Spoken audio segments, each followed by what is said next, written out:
नमो भगवते वासुदेवाय। हरे कृष्णा। हे प्रिय भक्तों, बृहस्पतिवार का दिन भगवान विष्णु और गुरुदेव का विशेष दिन है। इस दिन व्रत और कथा का महत्व अत्यंत अधिक होता है। तो आइए सुनते हैं बृहस्पतिवार व्रत कथा। हे गुरुदेव, हम आपकी कृपा से यह बृहस्पतिवार व्रत कथा सुन रहे हैं। हमारे मन और हृदय को शुद्ध करें और हमें भक्ति भाव से परिपूर्ण करें। तो सभी भक्तजन एक बार प्रेम से बोलिए, गौरी पुत्र गणेश भगवान की जय। बोलिए बृहस्पति देव की जय। हरे कृष्णा। भारतवर्ष में एक प्रतापी और दानी राजा राज्य करता था। वह नित्य गरीबों और ब्राह्मणों की सहायता करता था, लेकिन यह बात उसकी रानी को अच्छी नहीं लगती थी। वह ना ही गरीबों को दान देती, ना ही भगवान का पूजन करती थी, और राजा को भी दान देने से मना किया करती थी। एक दिन राजा शिकार खेलने के लिए वन में गए हुए थे, तो रानी महल में अकेली थी। उसी समय बृहस्पति देव साधु वेश में राजा के महल में भिक्षा मांगने के लिए गए और रानी से भिक्षा मांगी। तब रानी ने भिक्षा देने से इनकार किया और कहा, हे साधु महाराज, मैं तो दान पुण्य से तंग आ चुकी हूँ। मेरा पति सारा धन लुटाते रहते हैं। मेरी इच्छा है कि हमारा सारा धन नष्ट हो जाए, फिर ना रहेगा बांस और ना बजेगी बांसुरी। साधु महाराज ने कहा, हे देवी, तुम तो बड़ी ही विचित्र हो।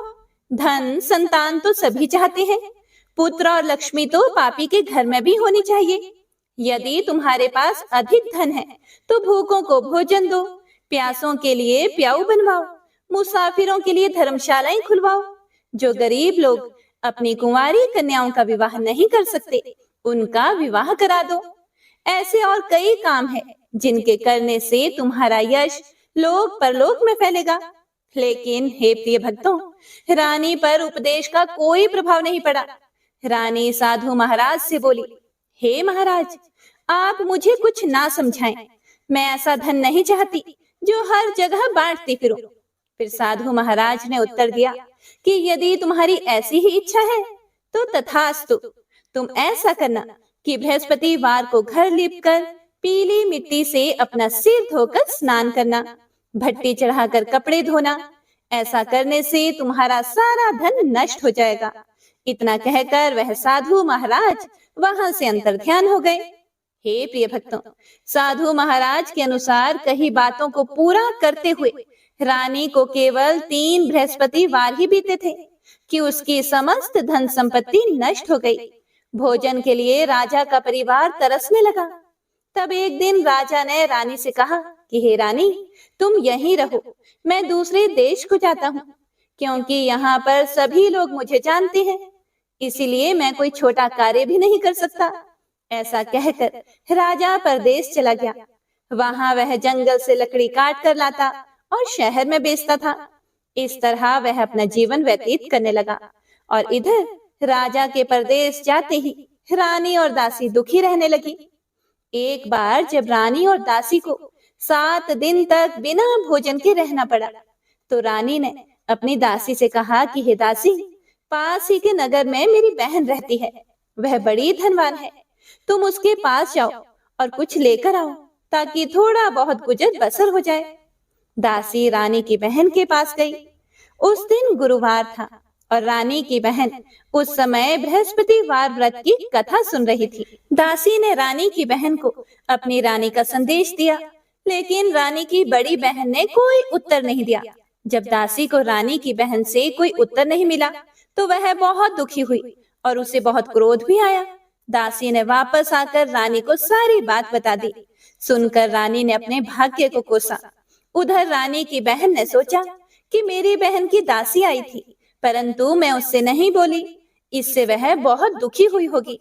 कथा सुनकर और पूजन समाप्त करके वह अपनी बहन के घर आई और कहने लगी, हे बहन, मैं बृहस्पतिवार का व्रत कर रही थी, तुम्हारी दासी मेरे घर आई थी, लेकिन जब तक कथा होती है तब तक ना तो उठते हैं और ना ही बोलते हैं, इसीलिए मैं नहीं बोली। कहो, दासी क्यों गई थी? रानी बोली कि हे बहन, तुमसे क्या छिपाऊं, हमारे घर में खाने तक को अनाज नहीं है।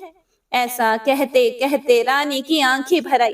उसने दासी समेत पिछले 7 दिनों से भूखे रहने की बात अपनी बहन को विस्तार पूर्वक सुना दी। रानी की बहन बोली कि देखो बहन, भगवान बृहस्पति देव सबकी मनोकामना को पूर्ण करते हैं। देखो, शायद तुम्हारे घर में अनाज रखा हो।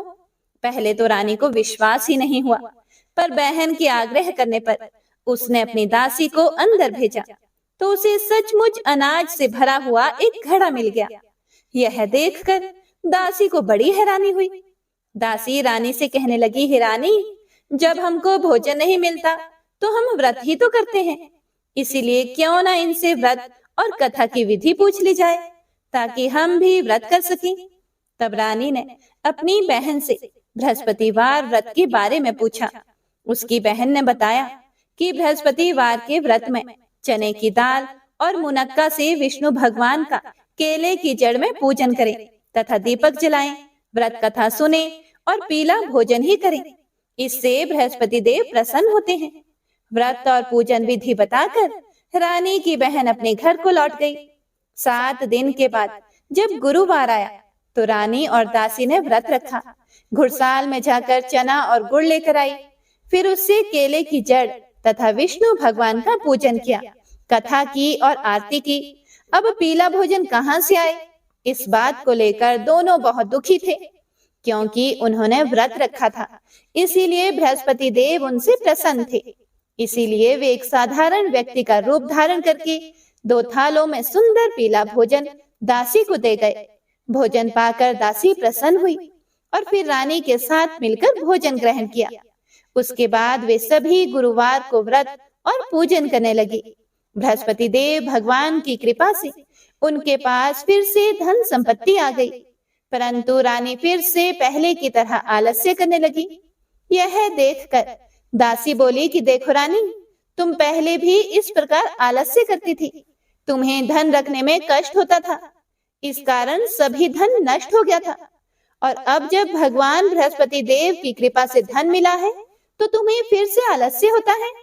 रानी को समझाते हुए दासी कहती है कि बड़ी मुसीबतों के बाद हमने यह धन पाया है, इसीलिए हमें दान पुण्य करना चाहिए, भूखे मनुष्यों को भोजन कराना चाहिए और धन को शुभ कार्यों में खर्च करना चाहिए, जिससे तुम्हारे कुल का यश बढ़ेगा और स्वर्ग की प्राप्ति होगी और पितृ प्रसन्न होंगे। हे प्रिय भक्तों, दासी की बात मानकर रानी अपना धन शुभ कार्यों में खर्च करने लगी, जिससे पूरे नगर में उसका यश फैलने लगा। एक दिन रानी और दासी आपस में विचार करने लगी कि ना जाने राजा किस दशा में होंगे, उनकी कोई खोज खबर भी नहीं है। उन्होंने श्रद्धा पूर्वक बृहस्पति भगवान से प्रार्थना की कि राजा जहाँ कहीं भी हो शीघ्र वापस आ जाएं। उधर राजा प्रदेश में बहुत दुखी रहने लगा।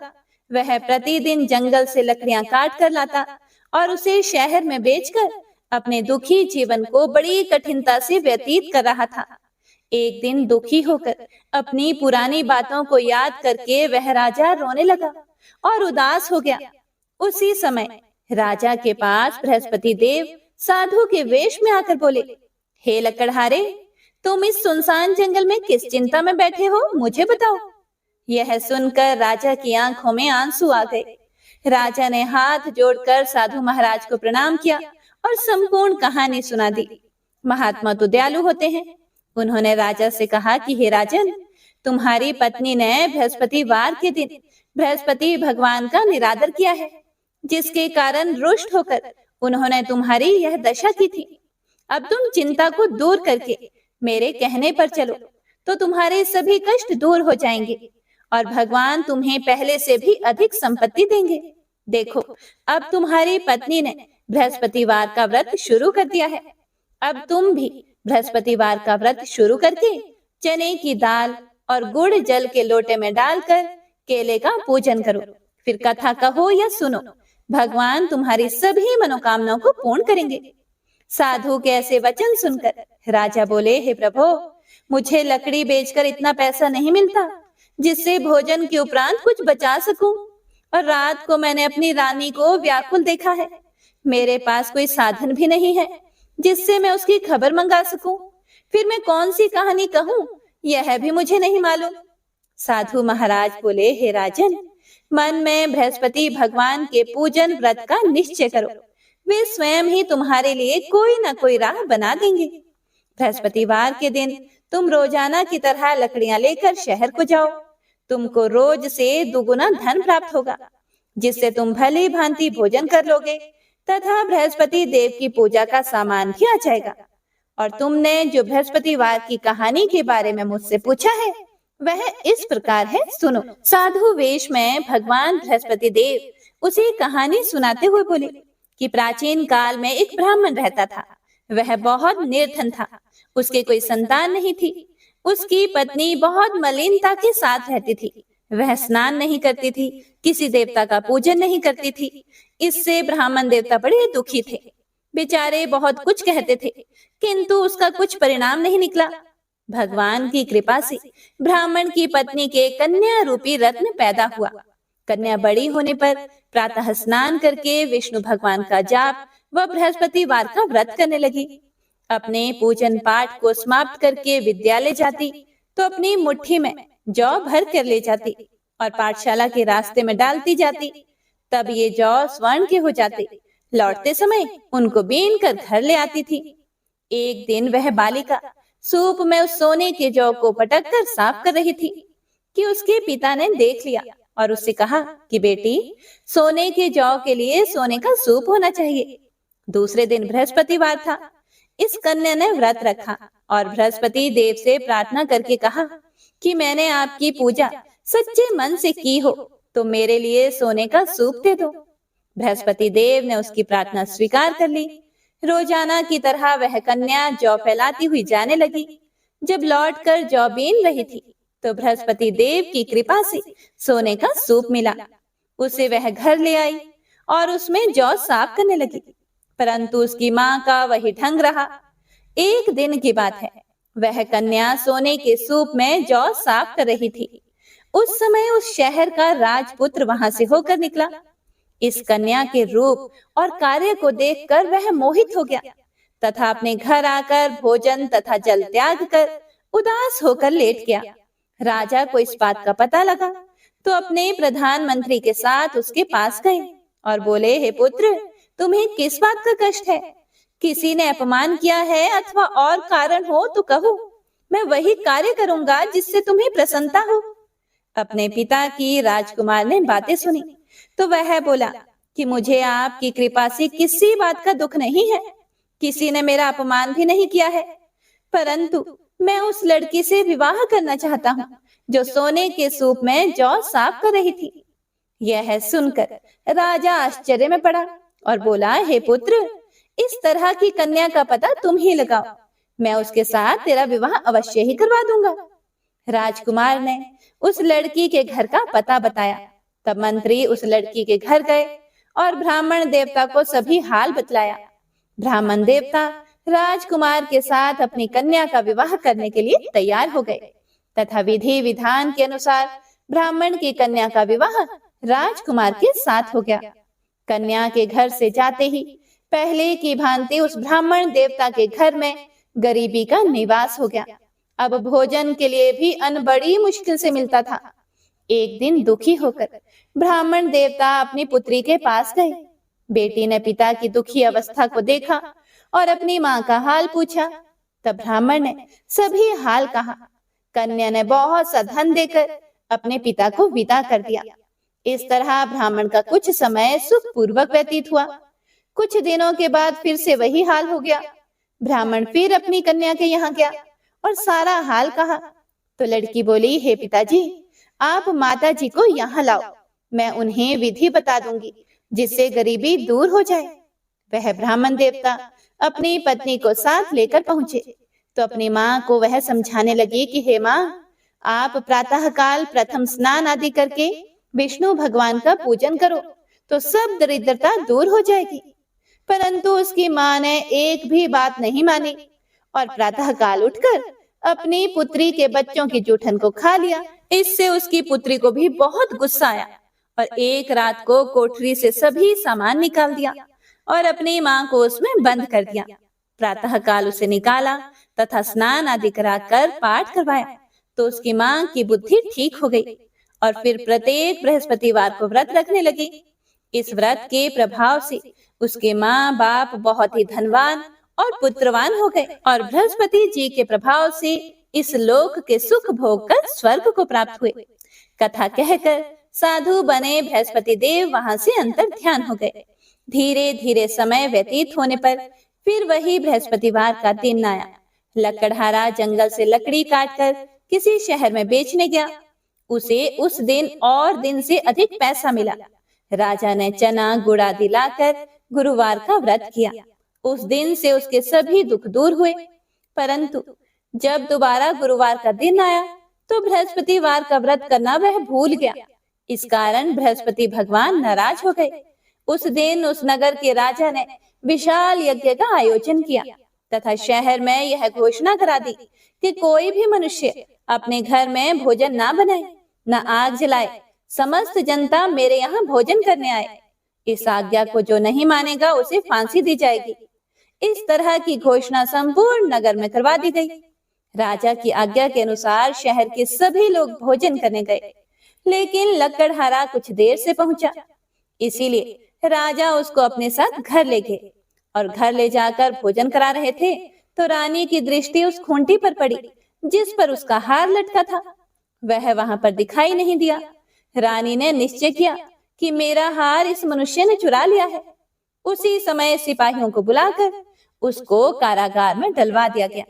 जब लकड़हारा कारागार में पड़ गया और बहुत दुखी होकर सोचने लगा कि ना जाने कौन से पूर्व जन्म के कर्म से मुझे यह दुख प्राप्त हुआ है, और उसी साधु को याद करने लगा जो कि जंगल में मिला था।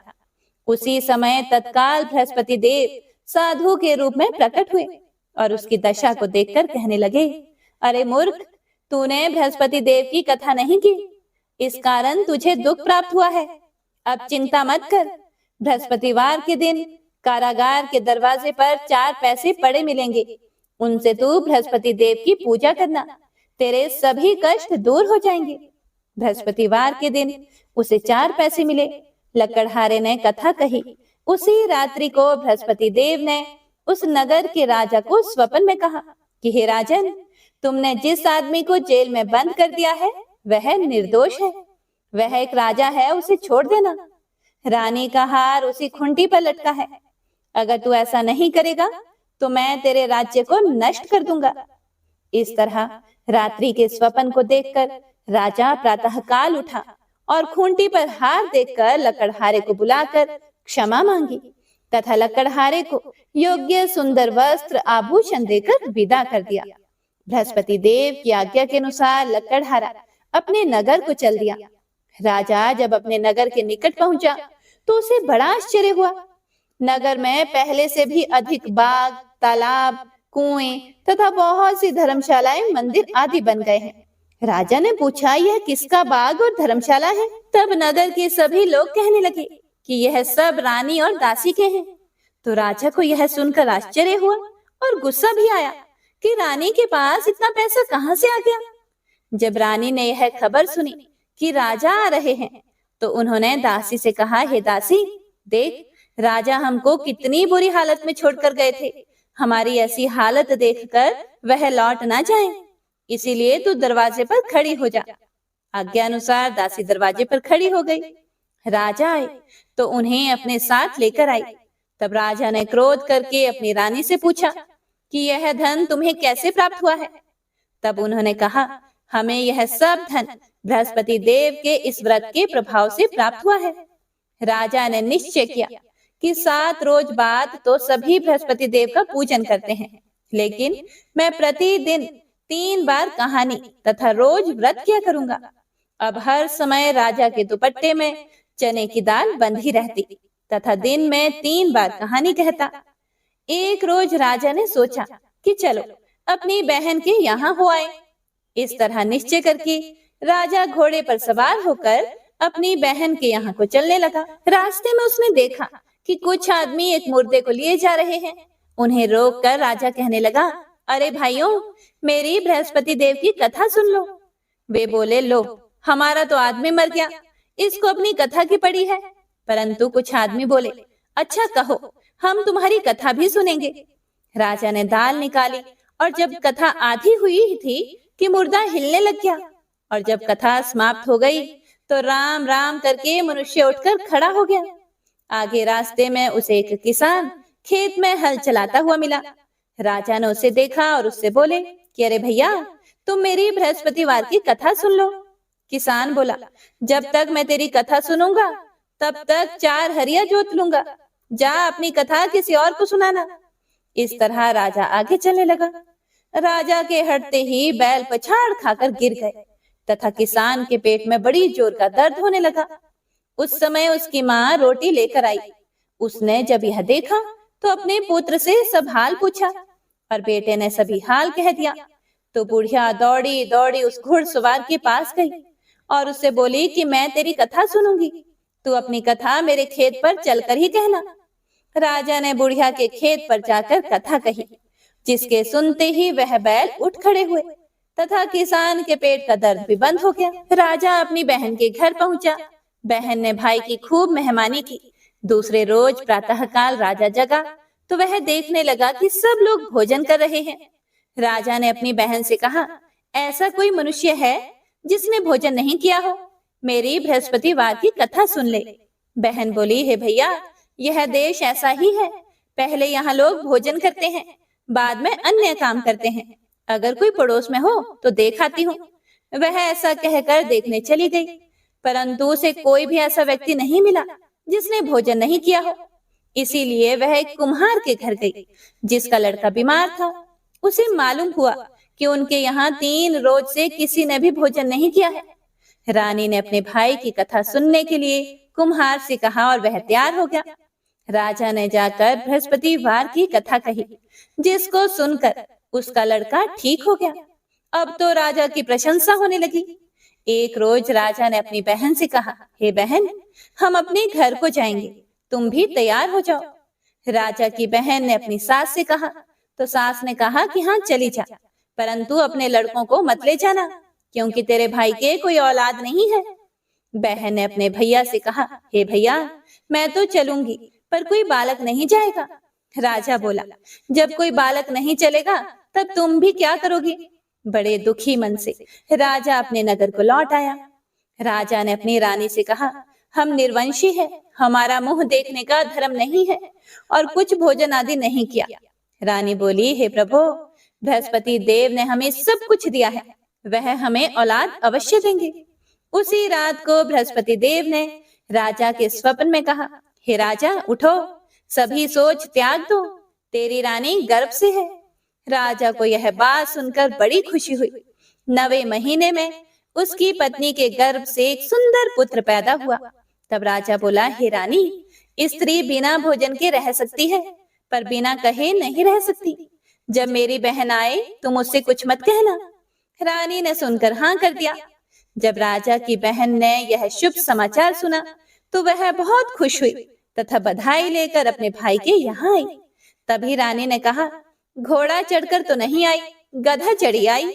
राजा की बहन बोली, भाभी, इस प्रकार ना कहती तो तुम्हें औलाद कैसे होती? बृहस्पति देव ऐसे ही है, जैसी जिसके मन में कामनाएं हैं सभी को पूर्ण करते हैं।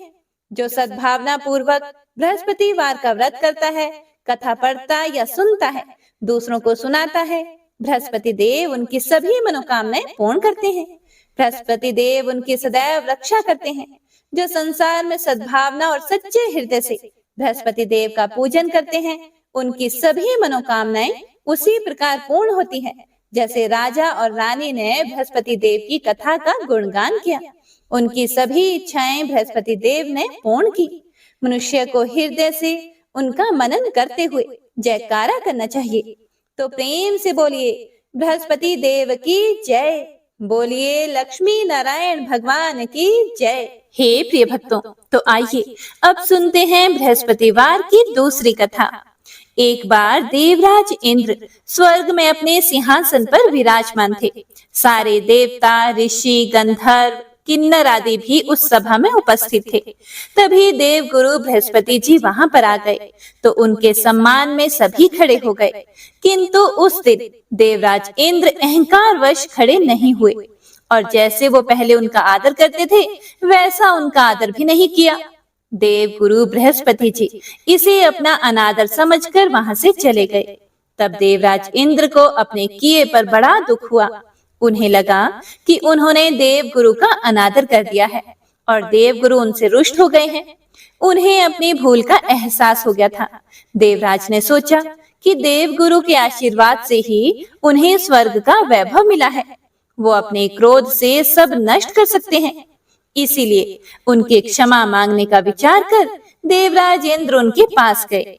देवगुरु बृहस्पति जी ने अपने योग बल से जान लिया था कि देवराज इंद्र उनसे क्षमा मांगने के लिए यहाँ आ रहे हैं, लेकिन क्रोधवश उनसे भेंट न करने की इच्छा से देवगुरु वहां से अंतर ध्यान हो गए।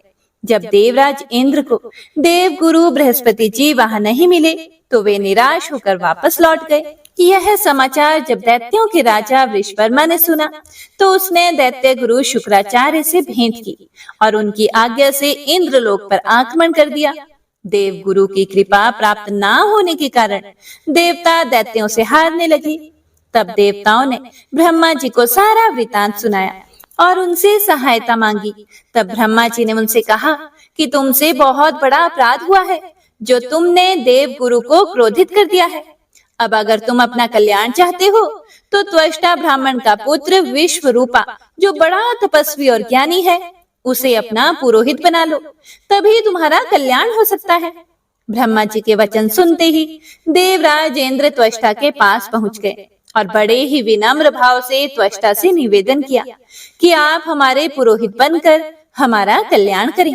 देवराज का निवेदन सुनकर त्वष्टा ने कहा कि पुरोहित बनने से तपोबल घट जाता है, परंतु आप इतनी विनती कर रहे हो तो मेरा पुत्र विश्वरूपा आपका पुरोहित बनकर आपकी रक्षा करेगा। पिता की आज्ञा से विश्वरूपा ने देवताओं का पुरोहित बनकर अपने पूर्ण प्रयत्न किए। प्रभु कृपा से देवराज इंद्र ने वृषवर्मा को युद्ध में परास्त करके अपने सिंहासन को पुनः प्राप्त कर लिया। त्वष्टा के पुत्र विश्वरूपा के 3 मुंह थे। एक मुंह से वह सोमपली लता का रस पीते, दूसरे मुंह से मदिरा और तीसरे मुंह से अन्न आदि का भोजन करते थे। देवराज इंद्र ने कुछ दिनों के बाद विश्वरूपा से कहा कि मैं आपकी सहायता से यज्ञ करना चाहता हूँ।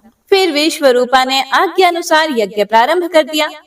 तब विश्वरूपा से एक दैत्य ने कहा कि तुम्हारी माता दैत्य कन्या है, इसीलिए हमारे कल्याण के निमित्त इस यज्ञ में आप एक आहुति दैत्यों के नाम पर भी दिया करेंगे तो आपकी कृपा होगी। विश्वरूपा दैत्य की बात मानकर यज्ञ में आहुति देते समय दैत्य का नाम धीरे से लेना शुरू कर देते हैं। इस कारण यज्ञ करने पर भी देवताओं के तेज में वृद्धि नहीं हुई। देवराज इंद्र को जब सारा वृतांत पता चला तो उन्होंने क्रोध में आकर विश्वरूपा के 3 सिर काट डाले। अब मद्यपान करने वाले मुंह से भंवरा, सोमबलि का रस पीने वाले मुख से कबूतर और अन्न आदि खाने वाले मुख से तीतर बन गया। ब्रह्म हत्या के प्रभाव से इंद्र का स्वरूप ही बदल गया। देवताओं ने पूरे 1 वर्ष तक पश्चाताप किया, पर फिर भी ब्रह्म हत्या के पाप के प्रभाव से वे छूट ना पाए। तब सभी देवताओं ने ब्रह्मा जी से प्रार्थना की कि वह देव गुरु बृहस्पति जी को साथ लेकर उनकी सहायता करें। तब ब्रह्म हत्या के पाप के 4 भाग किए, उनमें से 1 भाग पृथ्वी को दिया। इसी कारण धरती कहीं ऊंची तो कहीं नीची और कहीं बंजर होती है। ब्रह्मा जी ने पृथ्वी को यह वरदान दिया कि धरती में जहाँ गड्ढा होगा वो समय आने पर स्वतः ही भर जाएगा। दूसरा भाग वृक्षों को दिया, जिस कारण उनमें से गोंद बहता है और गूगल के अतिरिक्त सब गोंद अशुद्ध माने जाते हैं। ब्रह्मा जी ने वृक्षों को यह वरदान दिया कि ऊपर से सूखने पर भी जड़ फिर से फूट जाती है। तीसरा भाग स्त्रियों को दिया, जिस कारण स्त्रियां हर महीने रजस्वला होती हैं। प्रथम दिन वो चांडालिनी, दूसरे दिन वो ब्रह्मघातिनी और तीसरे दिन वो धोबिन के समान रहकर चौथे दिन शुद्ध होती हैं। ब्रह्मा जी ने स्त्रियों को संतान प्राप्ति का वरदान दिया। चौथा भाग जल को दिया, जिस कारण जल के ऊपर फेन और सिवाल आदि आ जाते हैं। ब्रह्मा जी ने जल को यह वरदान दिया कि उसे जिस चीज में डाला जाएगा उसका भार बढ़ जाएगा। देवराज इंद्र को इस प्रकार से ब्रह्म हत्या के पाप से मुक्ति मिली। जो भी मनुष्य इस कथा को पढ़ता, सुनता या सुनाता है, उसके सभी पाप देव गुरु बृहस्पति जी की कृपा से नष्ट हो जाते हैं। तो सभी भक्तजन प्रेम से बोलिए श्री हरि विष्णु भगवान की जय, बोलिए बृहस्पति देव की जय। तो आइए अब सुनते हैं बृहस्पति देव की आरती। ओम जय बृहस्पति देवा, ओम जय बृहस्पति देवा, छिन्न छिन्न भोग लगाऊं कदली फल मेवा। ओम जय बृहस्पति देवा, तुम पूर्ण परमात्मा, तुम अंतर्यामी, जगत पिता जगदीश्वर, तुम सबके स्वामी। ओम जय बृहस्पति देवा, चरणामृत निज निर्मल, सब पातक हरता, सकल मनोरथ दायक, कृपा करो भरता। ओम जय बृहस्पति देवा, तन मन धन अर्पण कर, जो जन शरण पड़े, प्रभु प्रकट तब हो करे, आकर द्वार खड़े। ओम जय बृहस्पति देवा, दीन दयाल दयानिधि, भक्तन हितकारी, पाप दोष सब हरता, भव बंधन हारी। ओम जय बृहस्पति देवा, सकल मनोरथ दायक, सब संशय तारो, वेश विकार मिटाओ, संतन सुखकारी। ओम जय बृहस्पति देवा, जो कोई आरती तेरी प्रेम सहित गावे, ज्येष्ठानंद बंद सो निश्चय ही पावे। ओम जय बृहस्पति देवा, ओम जय बृहस्पति देवा। तो प्रेम से बोलिए भगवान बृहस्पति देव की जय। हे प्रिय भक्तों, तो यह थी बृहस्पतिवार की संपूर्ण व्रत कथा।